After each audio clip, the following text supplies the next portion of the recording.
Welcome everybody, thank you for coming. The topic for this week is time is money. It's not really, I'm not really going to talk about time and money. I'm going to focus more on money. It's as a result of what came up, of a conversation. What came up? That's terrible English. Apologies. It's only as a result of a discussion that happened at a group I was doing a few weeks ago, and we were doing some breathing, the same breathing that we do, the same breathing that everybody does, but the kind of meditative, mindful breathing.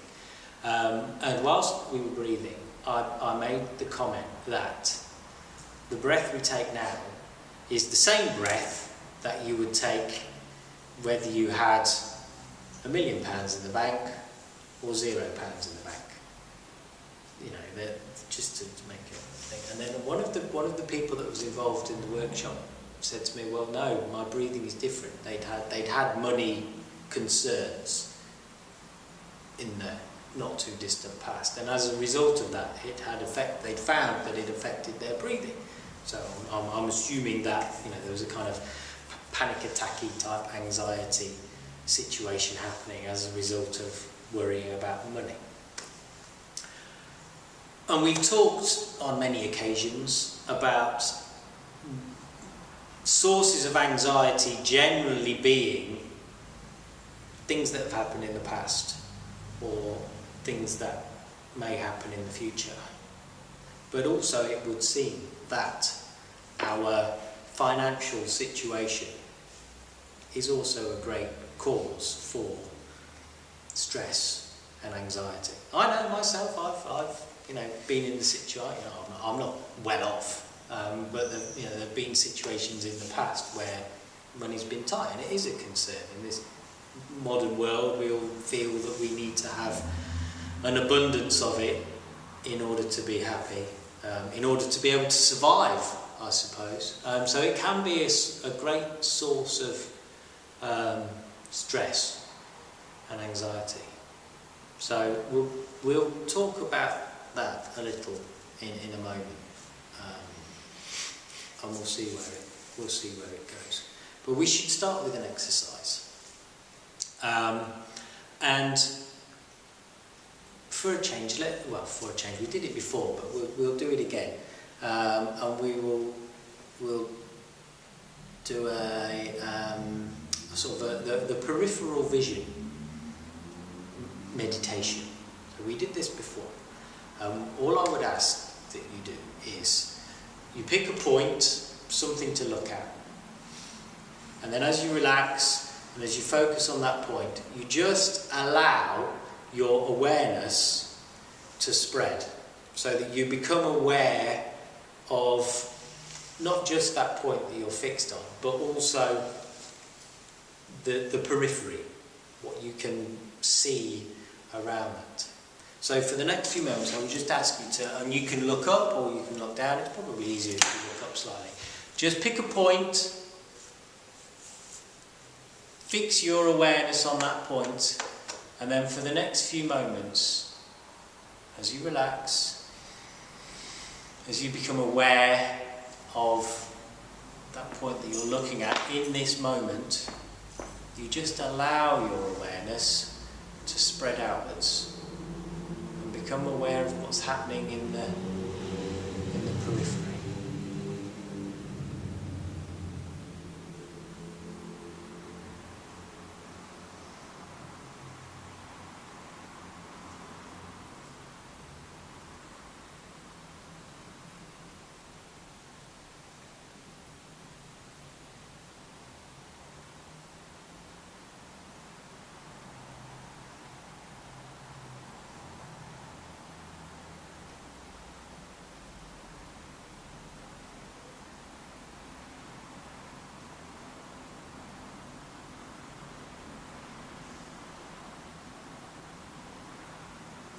As you become aware of what's happening around that central point of focus. You can also allow sound to come into the equation as well, and just be aware of sound happening on the edge of your awareness.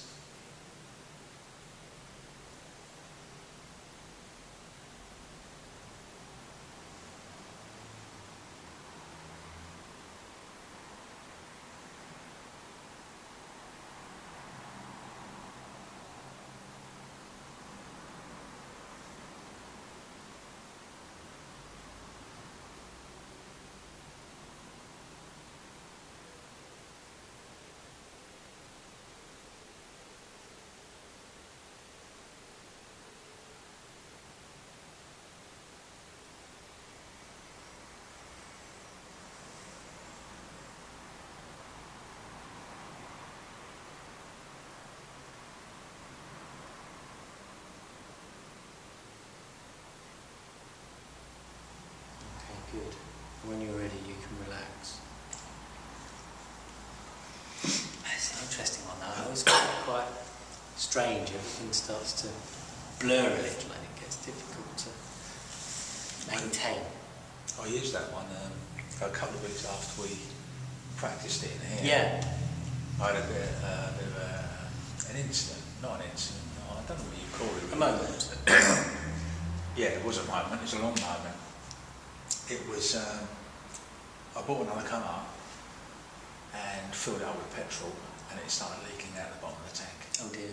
Or it was coming out, not a drip, but flowing out. And in the end, I had to call the fire brigade.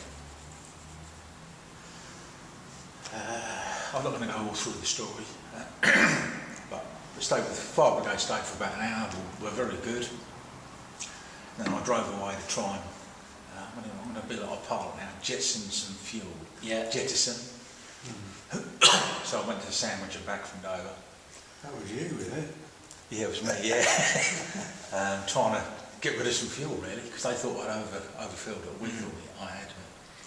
And it was okay, and then it wasn't okay again. So I drove it to the castle car park to get it out of the way and phone recovery. And I felt quite stressed out about it really. I can It imagine. made quite a long evening, and I had a doctor's appointment up at Borough Green, No.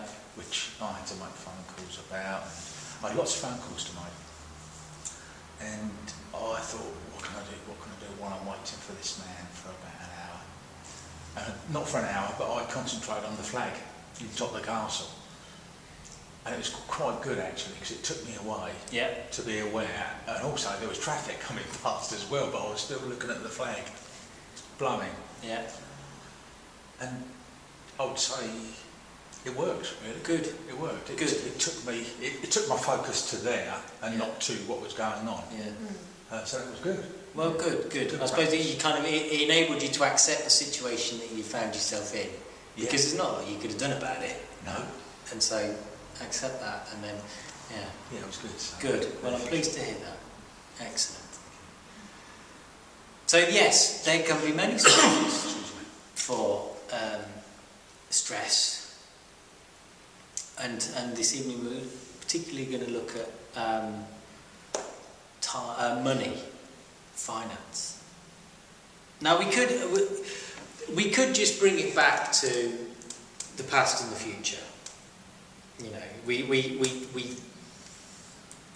and I suppose our any concerns, any stress and anxiety that is caused as a result of financial situations generally are future projections, aren't they? How am I going to be able to afford to do this? I need to pay this at some point in the future. I don't have the money now. How am I going to be able to do it? And you could argue that if you're particularly mindful, then you would tackle the issues when they come. You know, if the red bill, the final demand comes through the door, you deal with it there and then, in that moment.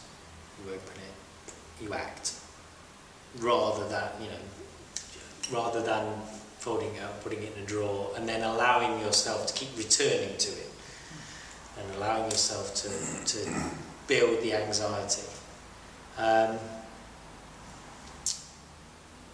But bringing it back to the person that was at this workshop, you know, at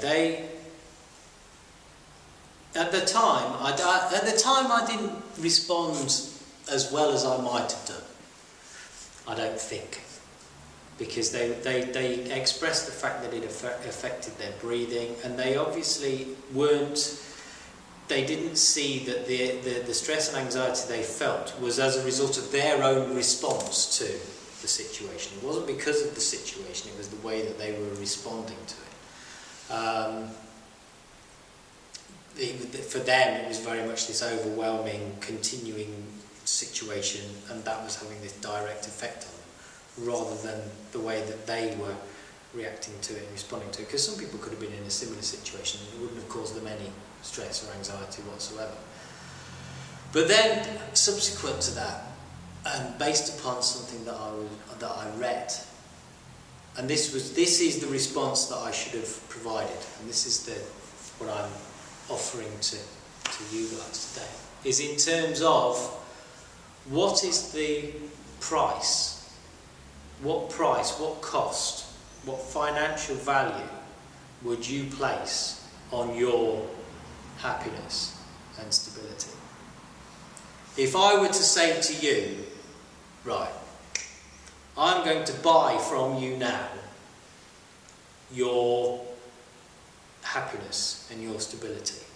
From this moment on, after I have purchased it, you will be thoroughly miserable and completely stressed out forever. For the remainder of your days, you will be stressed out and miserable once you have sold me your happiness. How much would you sell it to me for? If I had if I had a bowl full of money here, what could I give you? How much money could I? It's a bit deal or no deal, this, isn't it? I'm turning into Noel Edmonds. It's not for sale. B, you couldn't afford. No, but exactly. Even if I had £1 million in my bowl here and said, I'll give you £1 million now, that'll sort out all your financial problems. You wouldn't worry about money ever again, but you're going to be thoroughly miserable and stressed. Would you take it? Would you take £1 million? No. Okay, well then let's make it a little bit more short term then. Is there a length of time?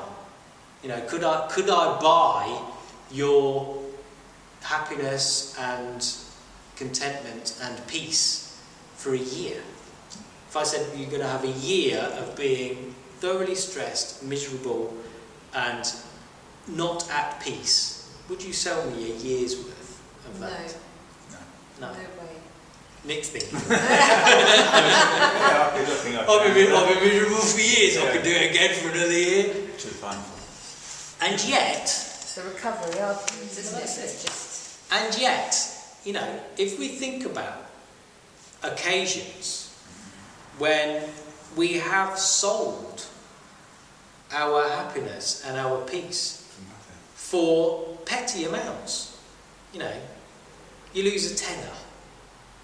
I had a tenner in my back pocket, say, and I'm walking down the street, pull something out of my back pocket, and my tenner floats off, and I get home. I've lost a tenner. Now you could. Some people, I would argue, would be upset about that for however long. People get a parking ticket and it costs them 40 quid. Yeah. And they are upset and angry and depressed and frustrated about it for days, weeks. So for them, that's the value that they place on their peace and their happiness and their contentment. That over onto you if you're in there. Exactly. Yeah, they would sell. They are happy to sell. Well, they're not happy, but they unconsciously agree to sell their happiness, their peace of mind, their inner peace for 40 quid. It's a good way of putting it. Yeah, very Isn't good. that? Really, yeah. I'm guilty of it myself. Mm. I'm sure everybody's done it at some point in time.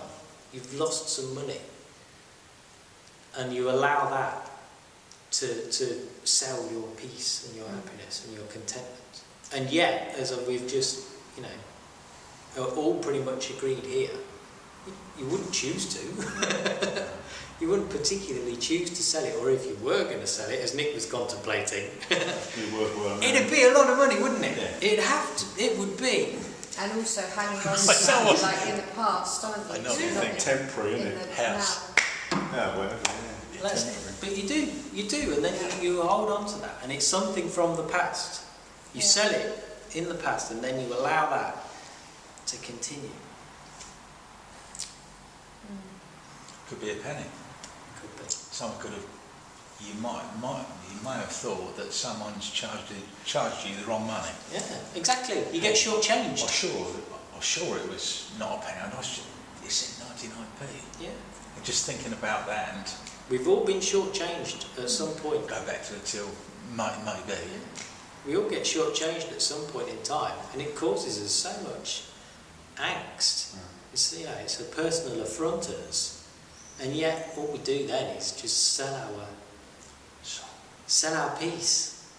Sell our peace for a few pieces of silver. That's a good one to carry with you, though. It is. Because if and when it happens, I'm sure it will happen, you could say to yourself, am I prepared to sell my happiness for that £10 Exactly. or £5? Exactly. Exactly right. You could say to yourself, The question I ask myself is, how important is it really? Exactly. But that's the other thing. That's the other thing in terms of value. Money is this completely made-up system that we have invented to replace. So debt's not real then? No, debt's not real. Just paper. it's made to be security.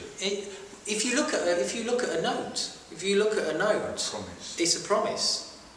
That's what it says. If you look at it, it's from the Bank of England, and it says, "I promise to pay the bearer, however much, £5, £10."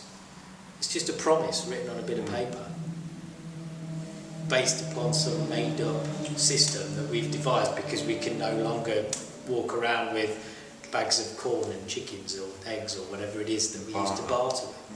But if you don't want those promises, Jim, and you don't believe in those, I'll happily send those promises please, your way, Jez. because I believe in them. And Santa.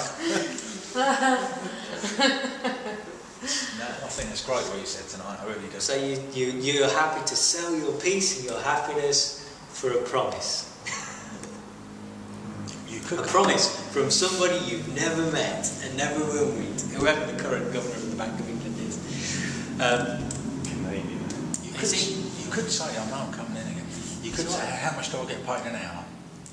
Whatever it is, 5, 10, 15, 20, whatever that is. How long will I reflect on this? So it's really cost, that £10 cost me £30. And If you want to measure your Well, time. that brings us round to the topic. The full topic was time is money, and so in terms of what we were talking about there about selling your peace, selling your happiness, you're also selling your time in that respect, aren't you? Because it's those future moments. Those moments in which you are not going to allow yourself to be happy. You're not only selling your inner peace, but you're selling your time, those future moments to be happy.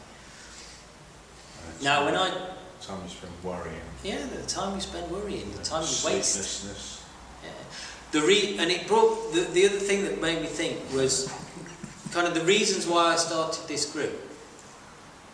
And it was, initially, it was really a marketing exercise. I was looking. I have my hypnotherapy practice, and I thought I want to market myself. I want to be able to tell people about what I believe in and what I can do to help people. Because I get phone calls all the time from people that are ringing me up to advertise in this pathetic publication that's going to come out, that's going to be read by 5 people. Yeah, exactly. All the time. Do I want to pay for this? Do I want to pay for that? Do I want to pay to have my website, you know, splashed here, there, and everywhere? And it was on the back of that I thought, actually, I don't want to spend any money doing that for a gain that I can't really see or measure. Mm-hmm.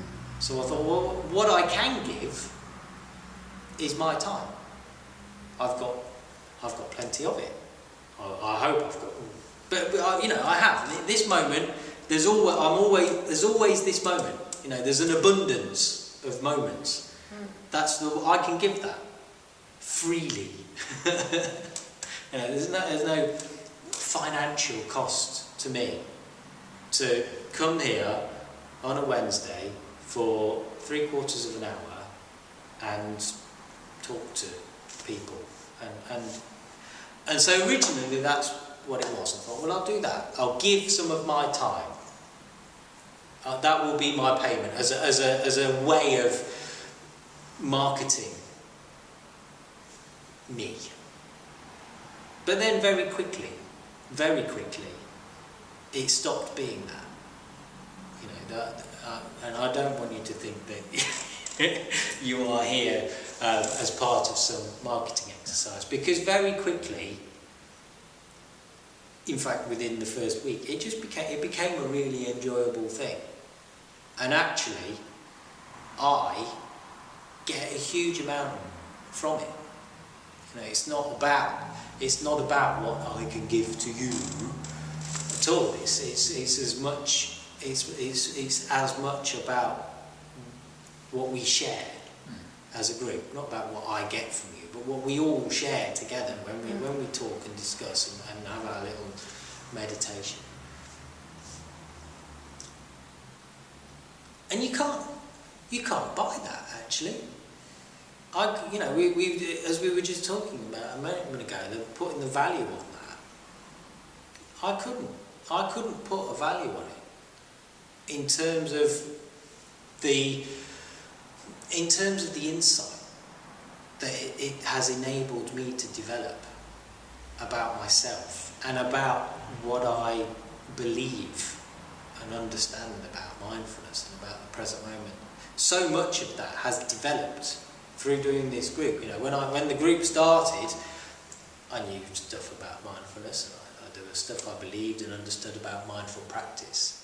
But through running the group, my own personal practice has developed, and my own, you know, I would say theories and concepts, but it's not so much about that. You know, it's not a philosophical exercise. But my own practice has developed, and you can't put a value on that. You can't put a price on that. So thank you for coming every week and enabling that.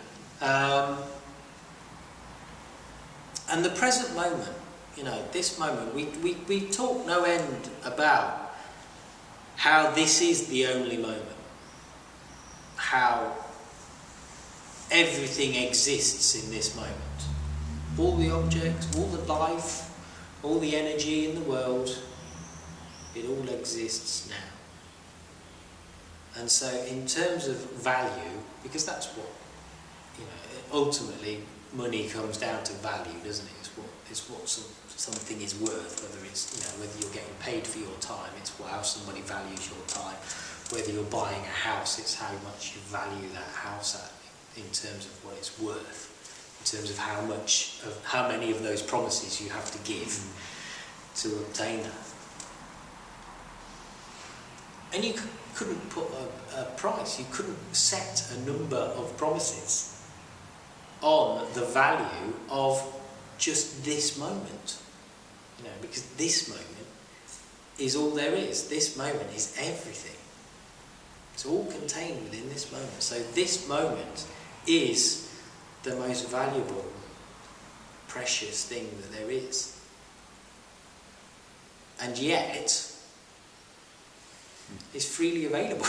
It's freely available for us all to experience. And we don't have to pay to experience this moment.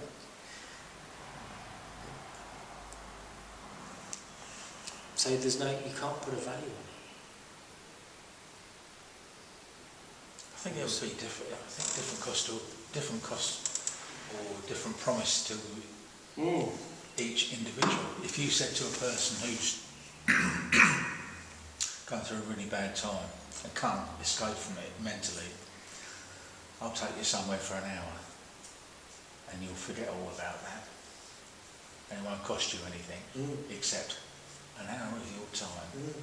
And if they came here and could experience what I experience sometimes and what you experience, then and if they, let's say there was a millionaire, would they give you, that was worth that, £1,000? Different to different people. I mean, I suppose thinking about promises, I have two promises that have sprung to mind. So the first is a promise that we should make to ourselves, and that is a promise to be as mindful as we can. If you want to make a promise, if you want to value yourself and value the life that you have, then you have to make a promise to yourself to experience every moment as it happens, because it's the most precious thing you have.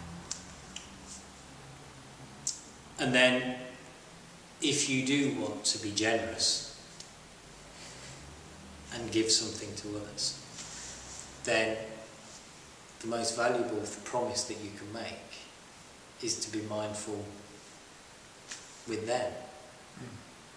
So when you are in their presence, you are in the moment, you are present for them, and you make a promise to them to be present as much as you make a promise to yourself to be present, to be in this moment.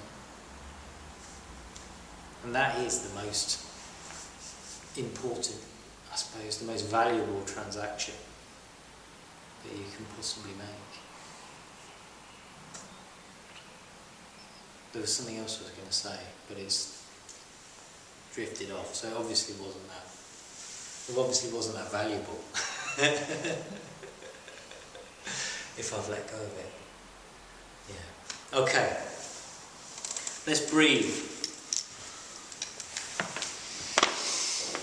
Oh, we've got time. We can do a nice bit of breathing now.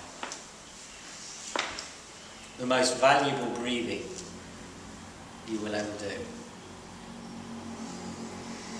So close your eyes if you wish. Relax. And bring your awareness to your breath.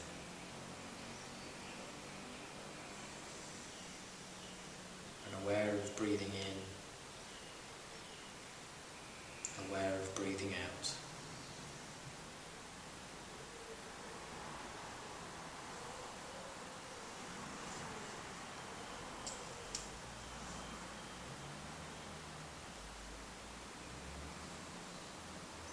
As you breathe in, you return to your body and you connect with your body and feel alive. As you breathe out, you smile at life. And then just allow yourself to be aware of that pause between breaths.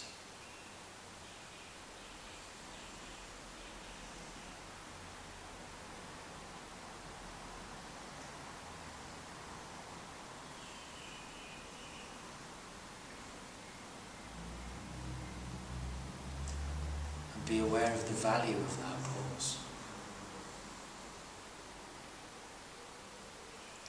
In that pause, there is no transaction to make.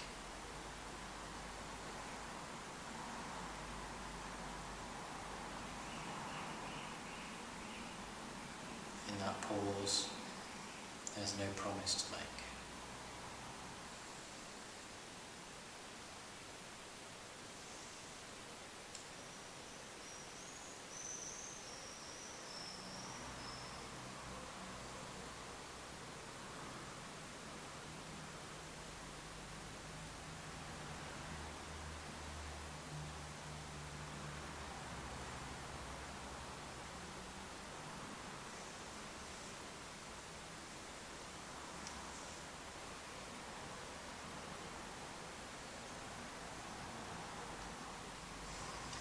invite the bowl to sound, and for the next few moments, just follow the breath. In, out, and pause, moment by moment, as it happens.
was going to say.